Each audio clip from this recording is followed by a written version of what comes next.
Gamers were still buying Lara Croft's adventures by the Jeep-loads in 2001. But critics and fans agreed the series was losing its luster. With the release of the PlayStation 2, the Tomb Raider team decided to overhaul the game for next-generation consoles quickly. The consensus was it needs to change. She needs to be able to talk to people, she needs to be harder edge, this whole list of stuff which we all sat around and we all bought into. But as that project went on, it was obvious we'd made it too big and what we were trying to do was insane. I mean, just mad. The time limit wasn't really enough. The team size wasn't enough. Missed loads of deadlines. Angels and Nightmares was forced out before it was really ready. In late 2003, the ambitious Tomb Raider, The Angel of Darkness, was released worldwide, with some mixed results. Initial sales were strong thanks to an aggressive ad campaign, but critically, the game received lower scores for its glitchy graphics and awkward control scheme. I don't think you'd ever get anybody else to admit to Angel of Darkness that it was their fault. Ultimately, it was my fault, and I paid for that with my job, which I'm very happy about that. But it was done by committee, so you live or die by the sword. At the same time, players were migrating to newer action-adventure games. After The Angel of Darkness, Eidos made a tough decision. Stop. We're going to have to take this away. We've got to sort of this Jewel in the Crown franchise. We've got to be seen to be making a new start, so they took it over and gave it to the Crystal Dynamics in the States. In order to creatively jumpstart the series, developers at Crystal Dynamics knew they would have to make some big changes for Eidos, while staying true to the series' roots. Coming back and starting to work on Tomb Raider Legend posed a number of challenges, because one of the biggest questions that were asked was, is the franchise still alive today? Is the consumer interested? An old friend jumped in to help answer those questions. Toby Gard.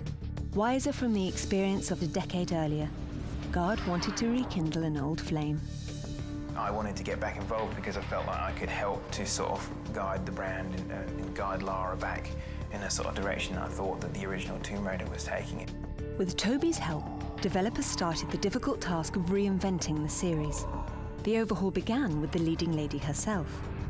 For the newest game, the buxom booty hunter received a full body change. I decided to sort of turn it on its head, how we were approaching the character design, which was to keep very, very caricatured proportions and shape, but then go for real realism in terms of muscle and bone structure and detail. Next up, Crystal Dynamics made Lara's actions much more fluid, allowing killer combinations of moves.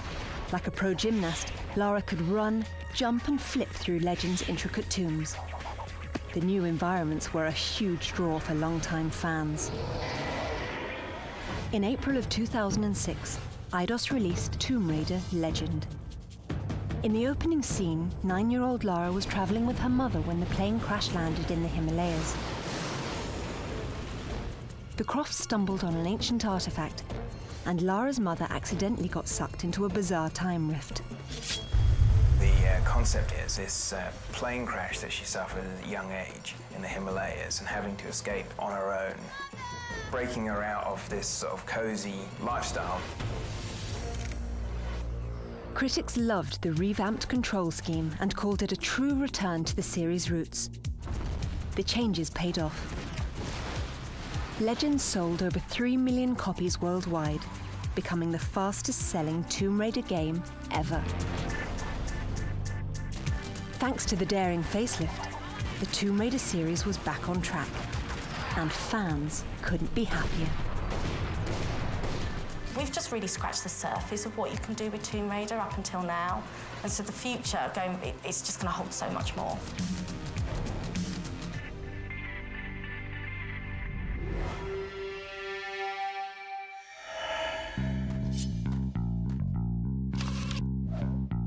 If you thought a console could contain this virtual vixen, you're dead wrong. Lara Croft has a face that launched 1,000 products or more, and Tomb Raider is a multi-billion-dollar empire. Just think, 11 years ago, nobody ever heard of Lara. Then, in late 1996, her creator got a shock. I remember going down to the game shop in the high street, standing in a queue and having people both ahead of me and behind me holding copies of the game and talking about how excited they were. And it was just this really strange feeling, realising that it actually was going to be majorly successful. Toby's hard-nosed heroine was a hit. Shortly afterwards, Lara landed on the cover of Britain's The Face magazine, a spot typically reserved for real-life high-fashion trends. That was the defining moment that made the statement that we had something that was truly going to become mass market and successful. 249 magazine covers later, Lara was a worldwide phenomenon, signing lucrative international deals. You've got Tomb Raider scooters and Tomb Raider motorbike helmets. In France, Lara was made into a postage stamp. In Spain, she's been the face of Seat. They had a whole series of advertising based around Lara. For more than a decade, advertisers have sought a piece of Lara to help boost sales. But how does Eidos do this without selling out? That's where Janet Swallow comes in.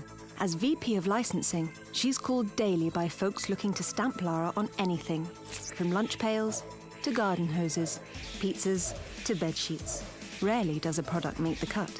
Eidos as a company is very, very protective over Lara, so we're very careful with the merchandise that we choose. We've had two odd requests. One of them is a racehorse owner called to say could he call his racehorse after Lara, which we declined.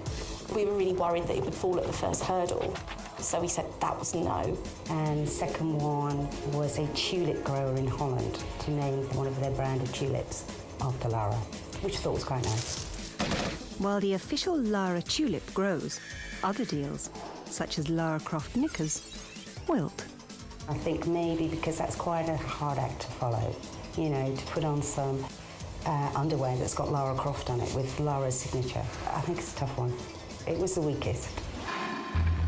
Comic book publisher Top Cow approached Eidos about serializing Lara's adventures in a monthly comic title. Eidos loved the idea, and the series ran for 5 straight years. That same year, in pages of another kind, Lara Croft model Nell McAndrew posed for Playboy in the controversial spread Lara Croft Nude. Eidos pulled the trigger on a lawsuit, forcing Playboy to pull those copies from shelves and alter the cover. Perhaps the strongest deal in the history of the franchise went down in 2001. Lara Croft had all but conquered the game world. So, what's a young woman to do? Simple. Head to Hollywood. But first, film producer Lloyd Levin had to convince studio execs to take a little gamble on Lara. There was very little awareness within the movie industry about the potential of video games. When we were submitting the property to studios, there were a number of cases where we had to submit PlayStation consoles so they could play the game. Video games didn't have a great history of silver screen iterations. Box office busts like Super Mario Bros. Turned off much of the game-based film viewing public. It was somehow assumed that it just wouldn't work. We never had any doubt, and we knew that it was a great opportunity to actually do something that was a little bit unprecedented. Paramount took a swing at the pitch and hit a grand slam. With heavy hitter Angelina Jolie filling Lara's boots, Tomb Raider 1 grossed almost $50 million opening weekend, $300 million total. The film eclipsed Alien as the highest moneymaker with a female lead. A second Tomb Raider followed in 2003, and buzz about a third movie can now be heard worldwide. Looking ahead, there's sure to be plenty more Lara coming your way. From an animated series to a theme park, the whole world is still Croft crazy. The fact that she's 10 years old in game, it's quite a long time. So I think she's a digital icon for computer games, not just for now, but forevermore. Rather like James Bond has survived 40 years in the movie industry, Lara Croft is the digital icon of the computer games world.